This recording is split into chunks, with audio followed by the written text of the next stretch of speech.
सभी साथी दोस्तों को नमस्कार। आज मैं एक बार फिर मणिपुर में जो हिंसा चल रही थी और अब कुछ वहाँ पे प्रेसिडेंट रूल लागू कर दिया गया। बीजेपी की सरकार थी सेंटर में भी और मणिपुर स्टेट में भी, और वहाँ बहुत सी दुखदाई घटनाएं हुई। मगर मुझे ऐसा लगता है जो एविडेंसेस दिखाई दे रही हैं मीडिया में कि ये सब जो था सेंट्रल गवर्नमेंट और स्टेट गवर्नमेंट स्पॉन्सर्ड वायलेंस थी। अब मैं उसकी वजह बताता हूँ। ये वायलेंस जो थी क्योंकि आरएसएस जो है राष्ट्रीय सेवा शिव संघ, वो मुसलमानों की उसकी नींव ही मुसलमानों से नफरत और ईसाइयों से नफरत की बेस है उसकी। उसके बिना ही जिंदा नहीं रह सकता और उसकी मौत हो जाएगी। अब क्योंकि मणिपुर में जो है जो ये कुकीज है ये ऑलमोस्ट 90% क्रिश्चियन है और उनकी चर्च भी है, और मैथीज जो है ये हिंदू है। तो इनको जो है जो कुकीज को मारने के लिए उनकी तकरीबन 250 चर्च तोड़ी गई। पूजा के स्थल तोड़ने वाले कौन थे? मैथी। और इनको हथियार जो दिए इन्होंने, अब मीडिया में तो कह दिया कि हथियार लूट लिए। क्या पुलिस से आर्म फोर्सेस से कोई हथियार लूट सकता है? नामुमकिन है।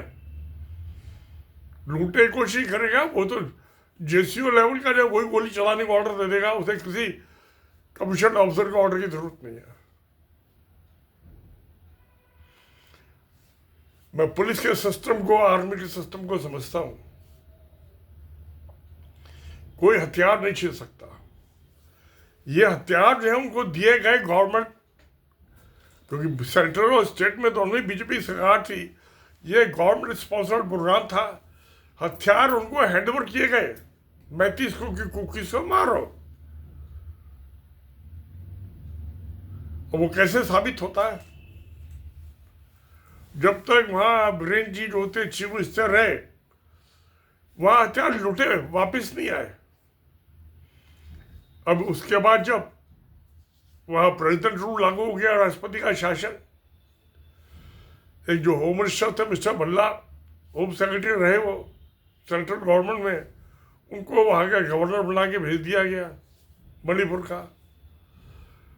और उन्होंने एक ऑर्डर इशू कर दिया कि हफ्ते या 10 दिन के अंदर जो लूटे हुए हथियार है सब वापिस दे दो, नहीं तो उसका अंजाम भुगतने के लिए तैयार हो जाओ। तो एक हफ्ते के अंदर ही 7 दिन में ज्यादातर हथियार वापिस आ गए, जो कि पिछले 2 साल से वापिस नहीं आए थे। वो कौन सी थी बात? किनके पास हथियार थे, किन्होंने वापिस दिया? उनका भी कोई इंक्वायरी नहीं होगी, हथियार वापिस दे दो, सरेंडर कर गए अपना हथियार। और जब तक बीजेपी की सरकार रही, चीफ मिनिस्टर रहे, हथियार एक नहीं आया वापिस। लूटे गए हथियार आदमी के पास रहे, गोला बारूद भी। और गवर्नर का रूल आते 1 हफ्ते में वापिस दे दिए हिंदुओं ने सारे हथियार। तो क्या एक टेस्ट केस था? एक ये एक्सपेरिमेंट था आरएसएस का। मैं शुरू से कह रहा हूं आरएसएस स्पॉन्सर्ड था प्रोग्राम ये, एंटी क्रिश्चियन, एंटी मुस्लिम तो होते रहते हैं, क्रिश्चियन तो बहुत थोड़े से हैं। नॉर्थ ईस्ट में तो है काफी, बाकी इंडिया में बहुत थोड़े, 1-1.5% है टोटल पॉपुलेशन का। तो मुझे लगता है कि एक्सपेरिमेंट था ये। ऐसी जहां जहां बीजेपी की रूल स्टेट होंगी वहां पे भी मुस्लिमों को मारने के लिए ये पुलिस के और सेंट्रल पुलिस फोर्स के और स्टेट पुलिस के हथियार जो है हिंदुओं को दे दिए जाएंगे मुसलमानों को मारने के लिए, जैसे कि मणिपुर में दिए गए। ये लूटे नहीं गए, ये दिए गए हैं इलीगली, अनऑफिशियली। अगर जो उन्होंने बाई फोर्स लूटे होते तो एक हफ्ते में अपने आप वापिस कैसे देते, जो दो साल से अपने पास रखे हुए थे उन्होंने। वो कौन सी ताकत थी कि चुपचाप सरेंडर कर दिया हथियार। तो मुझे लगता है कि आरएसएस स्पॉन्सर था और ये टेस्ट केस था। पहले एक्सपेरिमेंट करके देखते हैं ना, बड़े पैमाने पे कोई भी करने के लिए। जैसे हम डैम बनाते हैं, कोई हाइड्रो स्ट्रक्चर बनाते हैं, तो हैदराबाद में रुड़की से पहले एक छोटी सी लेबोरेटरी है, बस एक छोटा सा मॉडल बना के और उसको पानी के फ्लो में लगते हैं, उसका एक्सपेरिमेंट करते हैं। तो भी एक एक्सपेरिमेंट का कि मणिपुर छोटा सा स्टेट है, यहाँ पे करके देख लो कि हथियार जो है मेजोरिटी कम्युनिटी को दे दो, वो माइनॉरिटी कम्युनिटी को मारे। और इसमें सक्सेसफुल हुए। सरकारें तो आती जाती रहती है, राष्ट्रपति के शासन लगते रहते हैं, आते रहते हैं, कोई फर्क नहीं पड़ता। एक आईएएस अफसर को वहाँ गवर्नर लगाने से और चीफ मिनिस्टर उसकी सरकार को हटाने से ही एक हफ्ते में कमाल हो गया। तो इसे साफ जाहिर होता है, आप यही कंक्लूजन निकाल सकते हैं कि ये सेंट्रल गवर्नमेंट, मोदी जी भी नहीं गए वहाँ, ये सब सेंट्रल गवर्नमेंट और स्टेट गवर्नमेंट की मिली भगत से हुआ है। नंबर एक बात, ये सब कम्युनल वायलेंस का हिस्सा था। माइनॉरिटी को मारो, मेजोरिटी को हथियार दो। क्योंकि अगर मेजोरिटी माइनॉरिटी पे कोई ज्यादा हथियार नहीं होते हैं जब तक कि गवर्नमेंट से उनको हथियार ना इशू हो जाए। तो हालात जो बयान कर रहे हैं और जो उसकी बेस पे कंक्लूजन निकाला है, निर्णय निकाला जाए, तो ये जो था सब गवर्नमेंट स्पॉन्सर्ड था। हथियार छीने नहीं गए, लूटे नहीं गए, हथियार दिए गए। लूट के लिए आते तो वो वापस क्यों देते हैं? सवाल ही उठता देने का। लूट का माल जब तक क्यों पकड़ा ना जाए, एक से अनाउंसमेंट से ही कि भाई हथियार वापस दे दो, नहीं तो तुम्हारे खिलाफ एक्शन होगा, जमा कर दिए हथियार। तो ये अब हमारी जो पॉलिटिक्स है, कम्युनल पॉलिटिक्स है, ये आरएसएस को, देश को कहाँ लेके जा रहा है।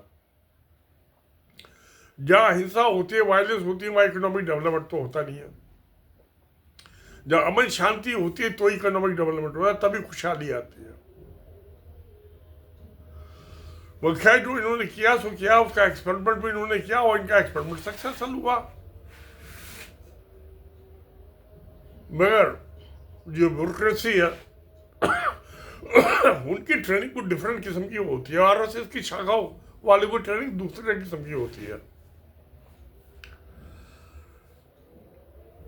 तो चलिए, ये जो मैं 1984 के राइट से, राइट तो नहीं कहना चाहिए, राइट में तो दोनों ग्रुप मिलकर आपस में लड़ते हैं, माइनॉरिटी मेजोरिटी। यहां चुन चुन के मारा गया था सिखों को।